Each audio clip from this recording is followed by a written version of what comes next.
Olá, monges de sofá! Bem-vindos ao Mentes Despertas, o quadro do podcast Monge no Sofá, que é dedicado às vidas extraordinárias daqueles que moldaram o Dharma. Aqui abrimos as portas para as histórias reais e às vezes quase impossíveis dos mestres que mantiveram a chama da sabedoria acesa através dos séculos. São vidas que atravessam continentes, filosofias, provações e renascimentos. São vozes que ainda ecoam porque tocaram aquilo que não envelhece.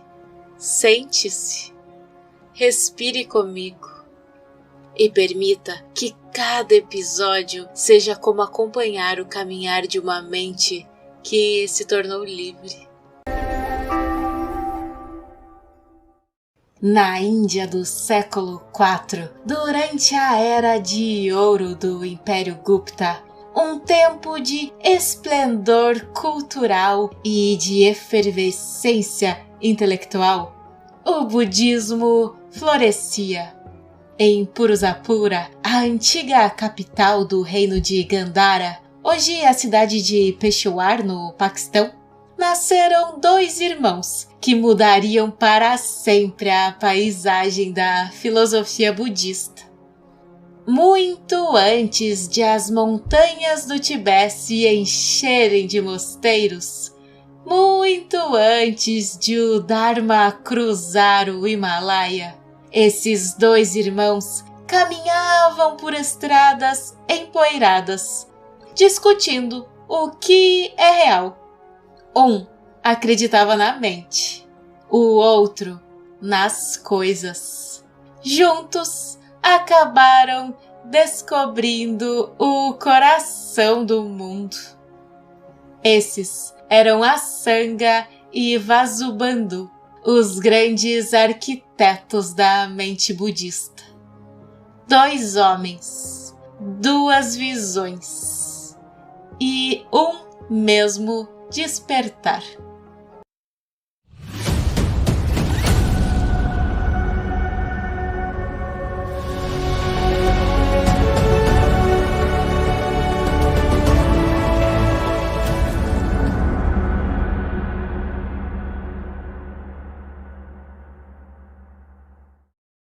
Filhos de uma mãe kshatriya e de um pai brahmane, sacerdote da corte, eles cresceram em um ambiente onde o debate filosófico era tipo o ar que se respirava. Os mosteiros, como a lendária Universidade de Nalanda, eram centros vibrantes de saber, onde monges passavam décadas discutindo o vazio, a causalidade e a natureza da realidade. Ambos iniciaram a sua jornada na escola Sarvastivada, uma tradição que defendia que tudo existe, passado, presente e futuro. Mas os seus caminhos logo se dividiram.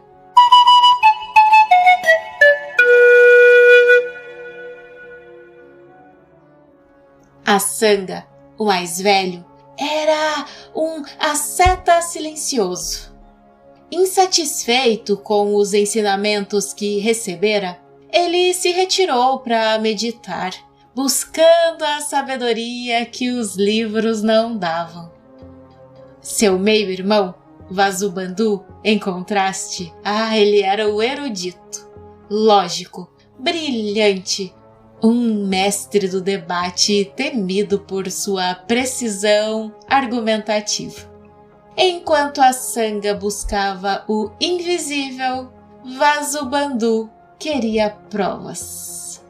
Conta-se que Asanga passou 12 anos em retiro numa caverna no Monte Kukutapada, tentando ter uma visão do Bodhisattva Maitreya, o Buda do futuro. Durante 6 anos, nada aconteceu. Frustrado, ele desceu da montanha.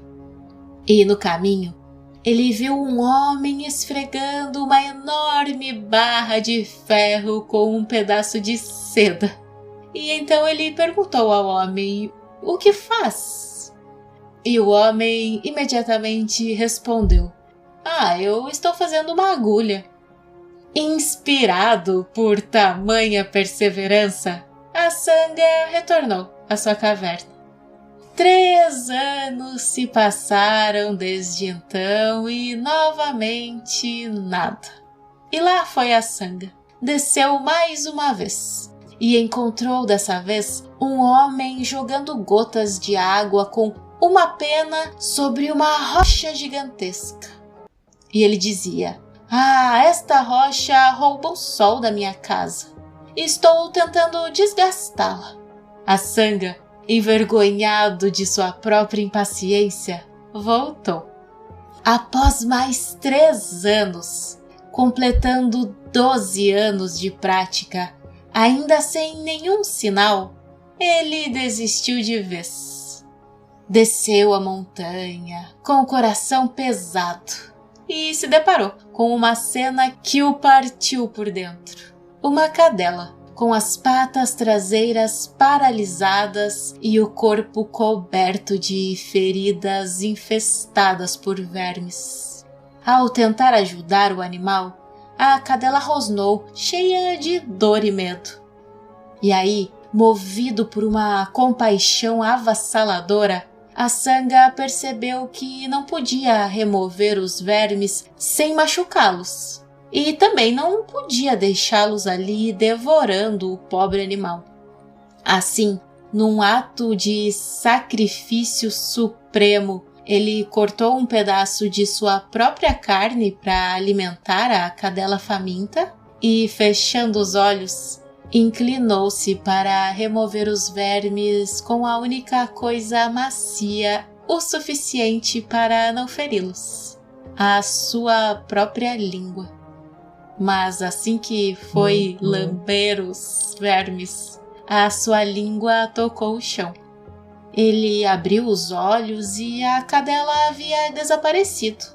Em seu lugar surgiu Maitreya, radiante, envolto em luz.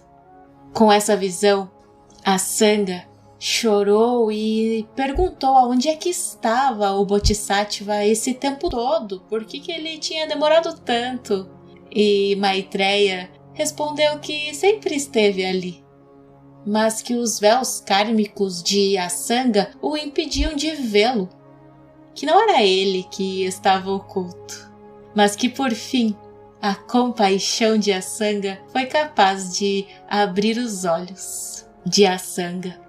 Maitreya então o levou ao paraíso de Tushita e, segundo os textos, ensinou-lhe 5 tratados magníficos, incluindo o Mahayana Sutra Lankara, que se tornariam a base da escola Yogacara, a doutrina da mente como tudo.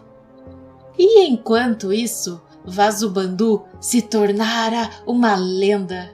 Ele viajou para Kashmir, o coração da Sarvastivada, e compôs uma obra-prima, o Abhidharmakosha, ou o Tesouro do Conhecimento Superior.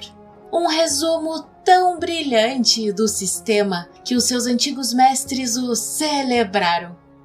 Mas a celebração durou pouco. Logo em seguida, Vasubandhu publicou o seu próprio comentário sobre a obra, o Bhāsya, onde, usando a lógica afiada da escola sautrântica, ele refutava sistematicamente muitos dos dogmas que acabara de codificar. Aí a controvérsia foi imensa. O mestre Sanghabhadra, enfurecido, passou anos escrevendo uma refutação e viajou para desafiar Vasubandhu para um debate público. Mas Vasubandhu já estava em outra fase da sua jornada e recusou. Quando a Sangha, transformado pela sua visão, reencontrou o irmão, ele compartilhou os seus novos ensinamentos.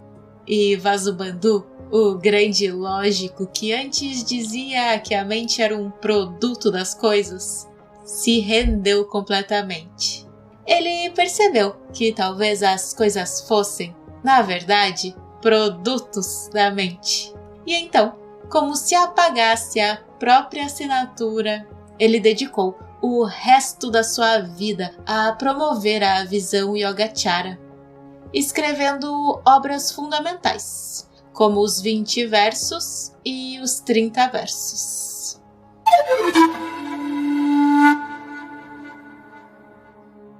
Os dois irmãos se uniram e o diálogo entre eles moldou o pensamento budista por séculos. De Asanga veio a experiência mística da compaixão. De Vasubandhu, a clareza filosófica da consciência. Do encontro entre os dois, nasceu o ensinamento de que o que percebemos não é o mundo, é a projeção de nossa mente sobre ele. A escola Yogacara descreve 8 níveis de consciência. Eu já falei sobre esses 8 níveis em um episódio que eu vou deixar no card e num link na descrição. E então, além dos 5 sentidos e da mente que pensa, eles introduziram 2 camadas mais profundas. A 7ª, a Klistamanas, que é a mente aflita, fonte do nosso senso de eu e da separação, e a 8ª, que é a Laya Vijnana, a consciência armazém. E você pode imaginá-la como um solo profundo, onde cada experiência, pensamento e ação planta uma semente. E essas sementes amadurecem e se projetam para fora, criando o mundo que percebemos.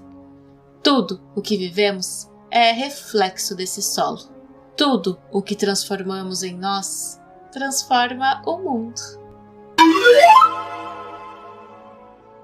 Asanga e Vasubandhu nos ensinaram que o universo não é algo a ser controlado, mas compreendido. Que os nossos medos e esperanças são como imagens em um lago. Movem-se, mas nunca tocam o fundo. E que cultivar a mente é, em essência, cultivar a realidade. No Mahayana Sutralankara, se lê que a mente é como um pintor.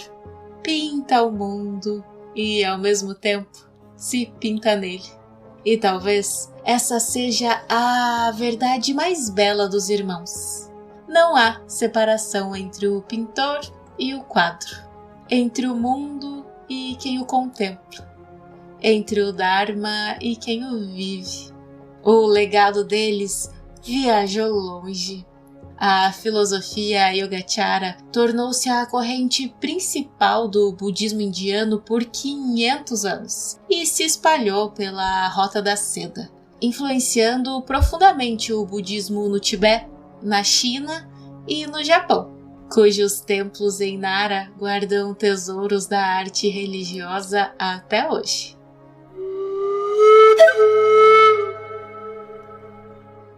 E assim concluímos.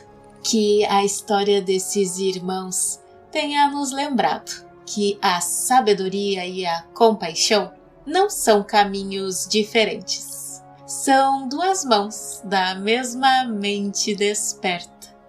E que, como a Sangha, a gente possa ter a coragem de olhar a ferida do mundo com ternura. E que, assim como Vasubandhu, a gente possa ter a humildade para reescrever as nossas próprias certezas.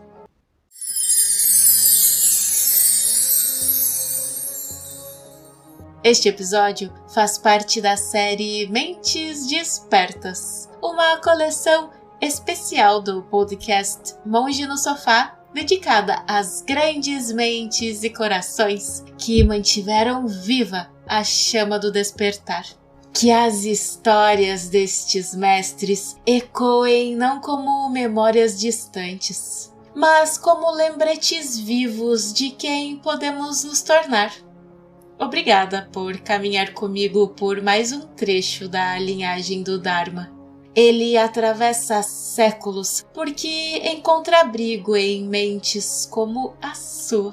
Nos vemos no próximo domingo com outra vida extraordinária que iluminou o mundo. Que esse episódio possa trazer benefícios a todos os seres.